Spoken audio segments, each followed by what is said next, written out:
Welcome to Alaska Weather, a production of Alaska Public Media and the National Weather Service, Alaska Region. Produced and broadcast daily from the studios of KAKM, Alaska Weather provides complete forecasts, public, marine, and aviation for all of Alaska. Alaska Weather is made possible by the following sponsors.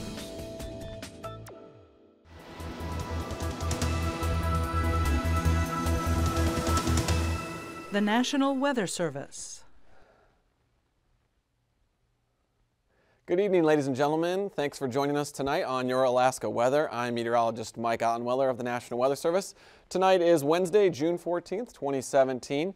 As always, if you need to get in touch with any of the National Weather Service offices in Alaska, you can contact us at 1-800-472-0391, and that'll be an automated line. Just follow the prompts and you'll get to one of the offices that you need the forecast for. Weather.gov/Alaska, again, the entire state there. And then if you need to get in touch with Dave Snider or anyone at the TV desk, nws.ar.tvweather@noaa.gov is a good email address for us. So let's jump into it tonight, and we'll start off with our fire danger as we move closer and closer towards the solstice. One of my favorite days of the year. You can see our fire danger remains mostly confined north of the Alaska Range here, up in the Tanana and lower Yukon Valley. You can see just a few pockets of extreme danger, but it's fairly isolated in nature. So again, just this kind of general swath of high danger up in the Fairbanks AOR, or Area of Responsibility. And so if you do have plans to go out this weekend, just be aware that with increased lightning is increased potential for fire starts. And also if you do any camping or making any fires, just make sure that they are all the way out as conditions continue to dry out. And the pattern has not changed a whole lot, so we'll probably see this area increase a little bit, and we will talk some more about the pattern. As we look at our satellite here, you can see, again, mostly clear skies across much of the interior where those dry locations can be found. Just a few showers firing off the Brooks Range and starting to work their way from northeast to southwest towards the Seward Peninsula. A few lightning strikes associated with that area of weaker low pressure up there.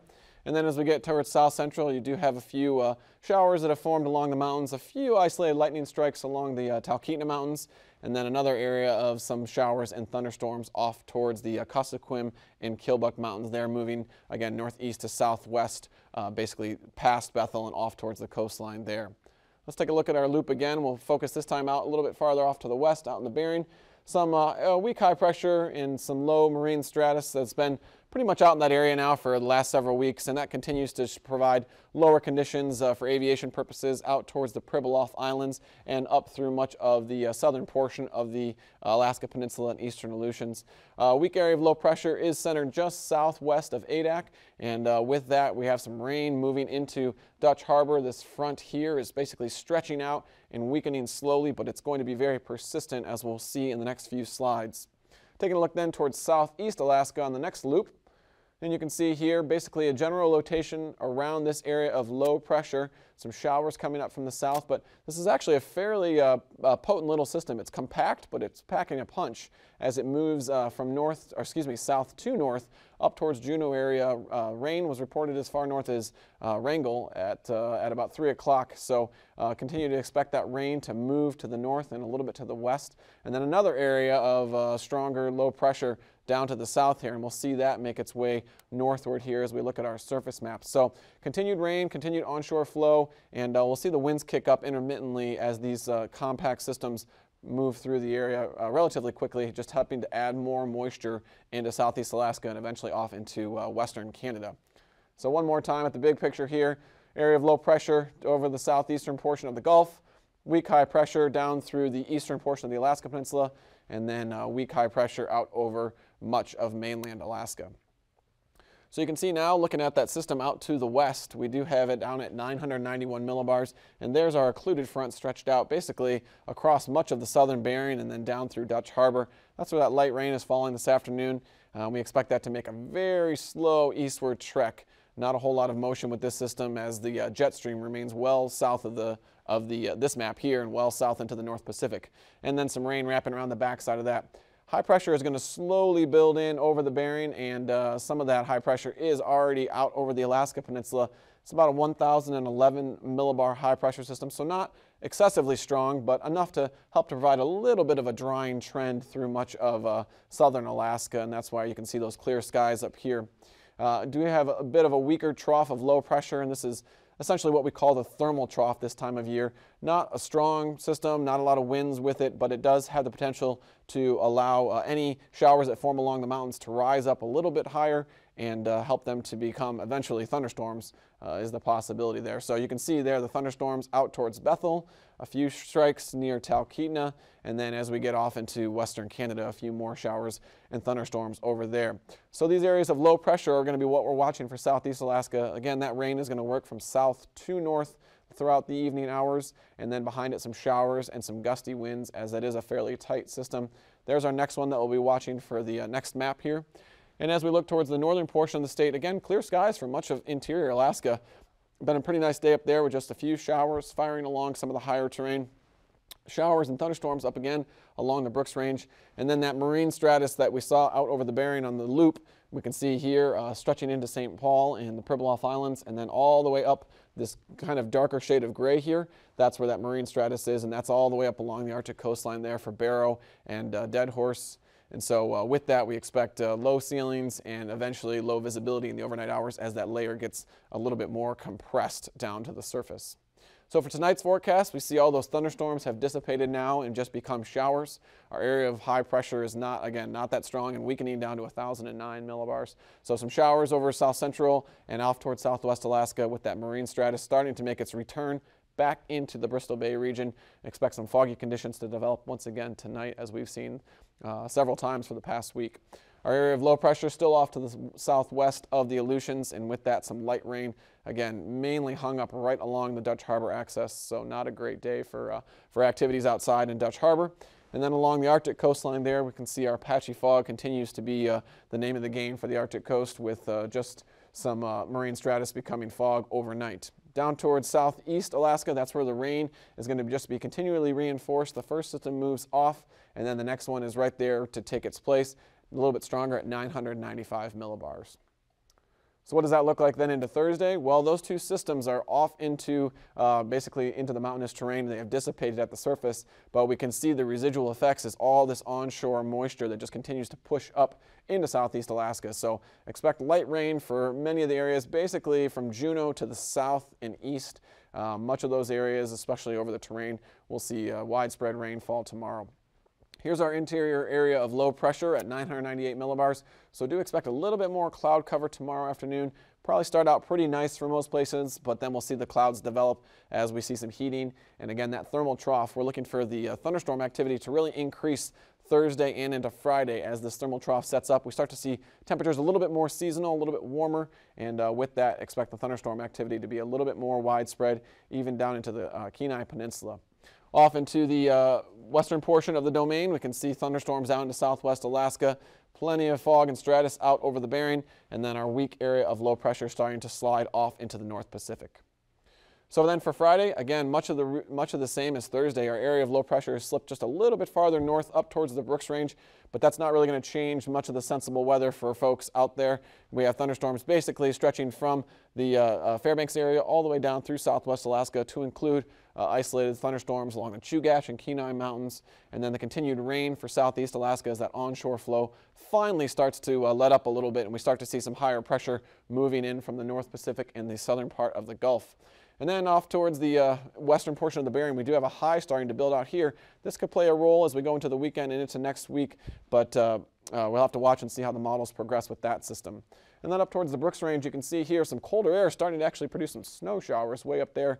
Not all that uncommon for June for those folks, but a little bit of colder air as this Arctic boundary is kind of draped along the Brooks Range. So expect a little light snow on Friday for places near Barrow.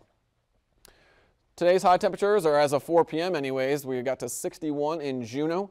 We were 60 degrees there at Haines, 57 at Yakutat, not Yagway, 59 degrees at Valdez, and then mainly low 60s and upper 50s across the rest of South Central. As we look up towards the interior, 67 at Fairbanks. Warm spot was 71 degrees at Nenana, and then we're down all the way into the low to mid 30s for the Arctic coastline. 41 at Shishmaref and 58 degrees at Nome. You can see quite a difference when you don't have any of that marine stratus in the area. Down towards southwest Alaska, 66 degrees at Bethel, 52 degrees at Tooksuk Bay, and 50 degrees at King Salmon, with mainly low to mid 50s stretching out along the Alaska Peninsula. 48 degrees this afternoon at 4 o'clock at St. Paul Island. For tonight's temperatures, with fairly widespread cloud cover for many locations, not expecting things to dip down too low, except for over the eastern portion of the state where we could see some low to upper 30s in those areas that do clear out. But places with cloud cover will generally be in the 40s and maybe even some low 50s off towards western Alaska. And then for tomorrow's high temperatures, again, that's how we spell thermal trough at the office, when you see an area stretched out right across the center of the state with fairly warm temperatures, not any 80s, but some low to mid 70s. That's when we start to look for thunderstorm development and that thermal trough conditions. We're going to be in the 50s in southeast Alaska with plenty of cloud cover and rainfall, and then generally in the low 50s across the Alaska Peninsula as well.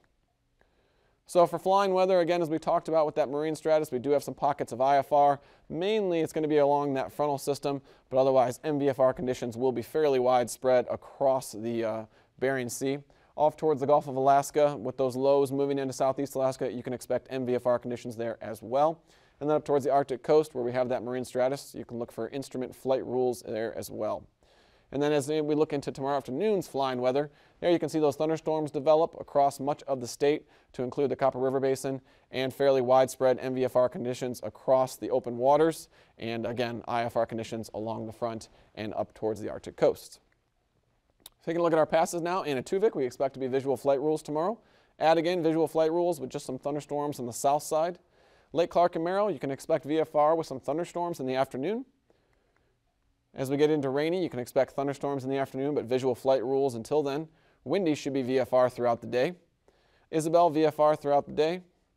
Mentasta, VFR throughout the day. Tanita will be VFR except for some thunderstorms in the afternoon. And Portage, some VFR with some thunderstorms in the afternoon. Chilkoot and White will remain MVFR throughout the day with that onshore flow. So not a lot of surprises here on our surface map, except I do want to point out this kind of colder area with these lows coming up from the central portion of the Gulf. You'd expect them to be bringing warm air, but there's actually a pocket of cooler air that's going to move into southeast Alaska. And so with that, expect cooler temperatures, and the freezing level's only going to be about 4,000 feet. Otherwise, mainly 6,000 feet across the rest of the mainland. And for turbulence, you can see fairly widespread thunderstorms, for icing, fairly widespread thunderstorms across the main portion of the state, and then a pocket above 8,000 along the Alaska Peninsula, above 10,000 out over the Bering Sea there. And then as we look towards southeast Alaska, onshore flow is going to produce some light to occasional moderate icing, and that's out of above 8,000 feet. Looking at our jet stream, you can see it's pretty quick, but pretty far south of the state at 130 knots, generally light flow across the state. And as we look at our 9,000-foot winds, you can see generally out of the southeast along that front at about 25 knots, and then fairly light flow over much of the mainland. It's down over southeastern portion of the Gulf that we see another area of low pressure, and that's where we have the flow counterclockwise at about 30 knots. And similar conditions as you would expect down at 3,000 feet, pretty similar wind speeds even, about 30 knots over the southeastern portion of the Gulf. And then again, right along that front, southeasterly flow becoming more easterly and light flow out over the mainland. So with that, turbulence, you can expect it, of course, in any isolated thunderstorms. You can expect turbulence. That's implied in the forecast. Below 5,000 feet, some light to isolated moderate over southeast Alaska as those winds interact with terrain. And then below 4,000 feet along our front. Stay tuned. We'll be back with your marine forecast. Working, traveling, or playing on the water is a way of life for Alaskans. But Alaska's cold water and harsh conditions can quickly turn any boating trip into a life-threatening emergency. Unlike marine mammals with their natural insulation and buoyancy, humans can't survive in Alaska's water without additional flotation and protection from the cold.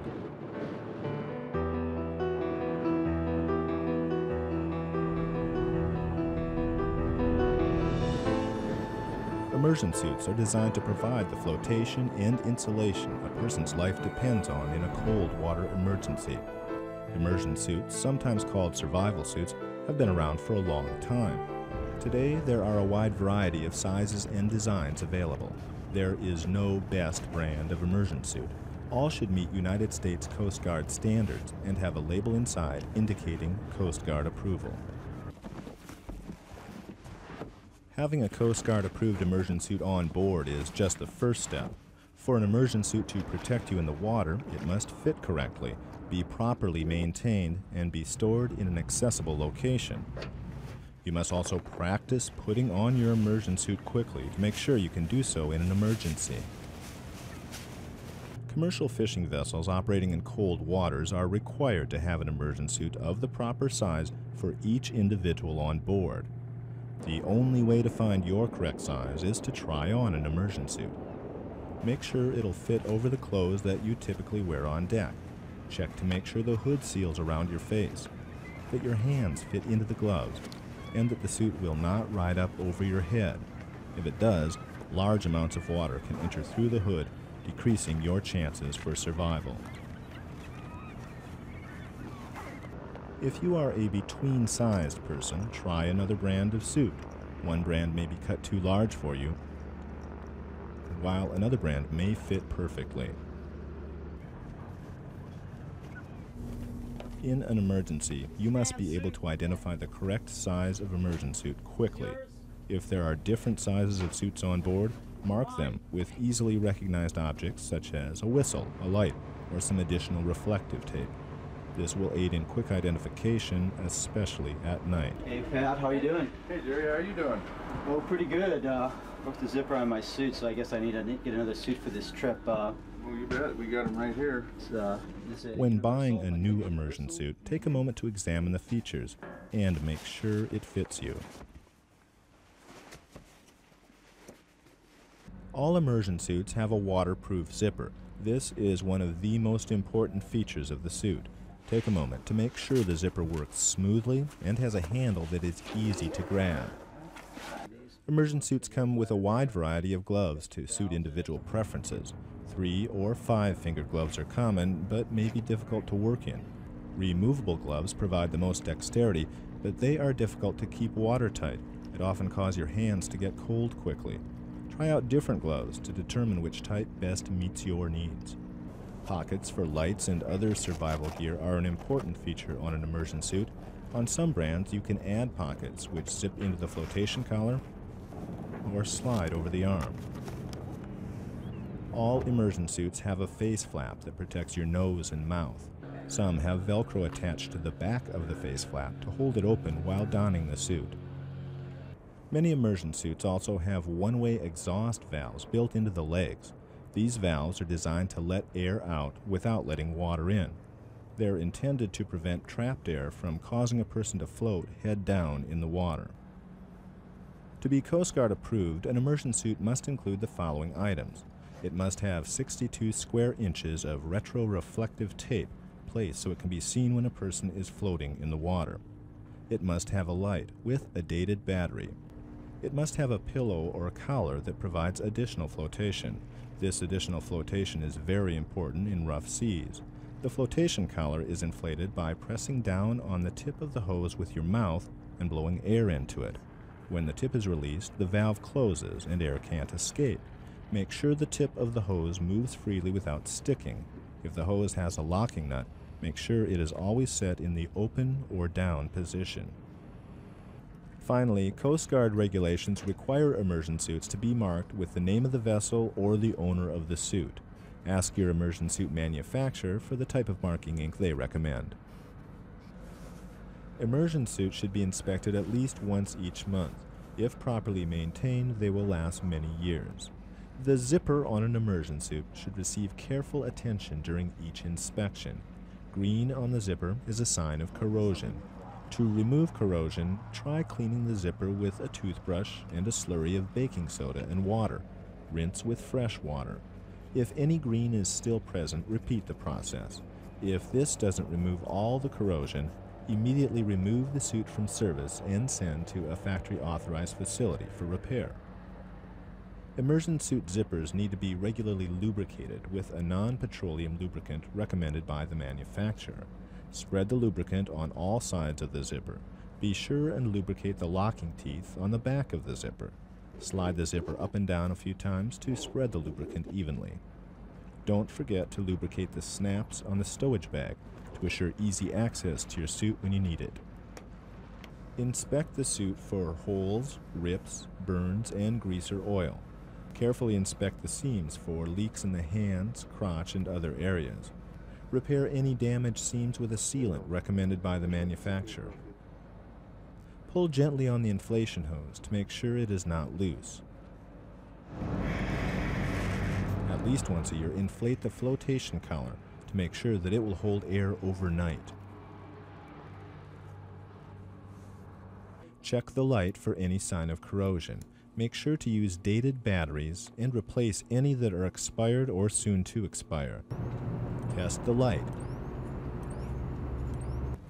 Inspect the retroreflective tape. Yellow tape should be replaced. After using a suit in a swimming pool or in salt water, rinse it thoroughly with fresh water. It is best to dry your immersion suit in a well-ventilated area, out of the weather and out of the sun. To prevent destructive mold and mildew, it is important to dry both the inside and the outside of the suit. In the off-season, remove your immersion suit from the bag and store it indoors. This will keep the suit dry and allow the neoprene material to maintain its loft. It is highly recommended that suits be inspected once a year by an authorized service facility. Immersion suits must be stowed in an accessible location out of the weather. Look around your vessel and find the best place with ready access in all kinds of emergencies. The zipper should be stored in the open position with the zipper about an inch up from the bottom. This will allow the suit to be quickly donned in an emergency and give you room to work the zipper down if it jams. Put plastic bags in the suit so it will be easier to get your feet in quickly with boots or shoes on. Most suits should be rolled, not folded. Roll the suit up beginning at the feet and moving up the legs. Be sure the face flap is left open, either inside the hood or attached outside to the hood on the pad provided with some brands of suits. Roll the hood over the body of the suit, fold the arms across, slide the suit into the bag, and snap the bag shut. A slightly different method is used for Bailey's immersion suits. Bailey's recommends their suit be folded along the line of the zipper. Fold the suit into thirds and place the suit inside the Bailey immersion suit bag. And welcome back to your marine forecast. Let's start off with our sea surface temperatures. The biggest area that I'll point out is right here along the Arctic coastline. You can see just a few pockets of slightly warmer temperatures, and that's because some of the fresh water that's moving offshore is starting to migrate in those areas. And so what kind of an effect is that having? Well, on the sea ice, we are starting to see some of that shore-fast ice just get pushed off to the north of the coastline there. So a few open leads here just along the northern coast near Prudhoe Bay and Dead Horse over towards Kaktovik. And then again, out over towards Kotzebue, we continue to see melting out here. We started to open up even more of the open water down to the less than 80% concentration there in the Kotzebue Sound. So expect a continuation of the melting. It has been reducing fairly quickly, and we do expect that to continue, especially where that warmer water is moving offshore in those warmer streams. Taking a look at southeast now, expect south winds at about 15 knots for Lynn Canal, seas 3 feet, and then northwest becoming southeast winds 15 knots, seas 3 feet on Thursday for the southern portion. Out towards the open waters, generally easterly winds except over the northern portion there at northwest at 15, otherwise about 20 knots and seas on the order of 5 to 7 feet. For Friday, expect a little bit of an increase in activity as that front does move through. South winds 30 knots for the northern portion of Lynn Canal and gust all the way up as high as 45 in the afternoon there. So be advised if you're heading out in those areas on Friday afternoon, it could be a little bit hazardous. South to southwest winds 15 to 20 knots and seas 3 to 4 feet. Out over the open waters, west to southwest winds 15 to 20 knots and seas 5 to 7 feet. For south central Alaska, generally going to have west to southwest flow across the entire area. 10 to 20 knots and seas about 2 to 4 feet over the open waters. In the protected parts, anywhere between 2 feet to 4 feet, except for Shelikof Strait at about 6 feet. For Friday then, becoming almost all the way southwest except for the Prince William Sound southerly and the northern Cook Inlet. Generally 10 to 20, 25 knots here over the northern portion of the Gulf of Alaska, and seas again on the order of about 2 to 6 feet. For the Alaska Peninsula, fairly light winds southwest becoming easterly and generally 10 to 15 knots with seas 2 to 5 feet. And then on into Friday, westerly winds for Bristol Bay at about 15 knots, seas 2 feet, and then southerly or easterly south of the Alaska Peninsula, 15 knots and seas 5 feet. Now along our front here, that's where we have a little bit more confused flow, so you can see it becomes south and east, and then all the way back to north as you get out towards Shimia, generally 15 to 20 knots and seas 5 to 9 feet. And then on into Friday, you can see more harmonious northeasterly winds, generally 15 to 20 knots, and then becoming northerly out over Shimia, 15 knots and seas 4 to 8 feet. For the west coast, generally northwest flow north of Makoryuk, and that's going to be between 15 and 20 knots, seas 3 to 4 feet, and then 15 knots out of the west near the coastline, except over the Pribilofs, out of the east 15 knots and seas between 3 and 5 feet. And then northwest to westerly winds across the area, 15 knots, seas generally 3 to 4 feet on Friday. Up towards the Arctic coastline, still some ice pack up there, so 15 knots out of the northeast and east, and then a little bit more confused southeast and northwest, 5 to 10 knots, 1 to 2 feet there for the seas. And then east to northeast winds becoming northwest for Kotzebue Sound, generally 3 to 4 foot seas. So let's recap. Again, our showers dying off, our thunderstorms dying off, becoming showers over south central throughout the evening tonight. A couple areas of low pressure are going to bring an abundant amount of moisture into southeast Alaska for the next several days. And we've got our fog along the Arctic coast and down towards Bristol Bay. And then as we step into Thursday, you can see our thunderstorm activity will increase once again along the thermal trough here and even up towards the Brooks Range.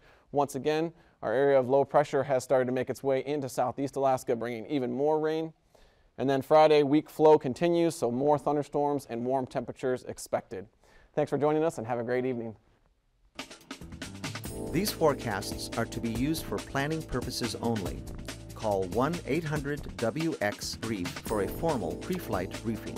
Always file a flight plan before you go flying. The U.S. Coast Guard Auxiliary urges you to leave a float plan with a friend or the harbor master before you go boating. Alaska Weather is made possible by the following sponsors.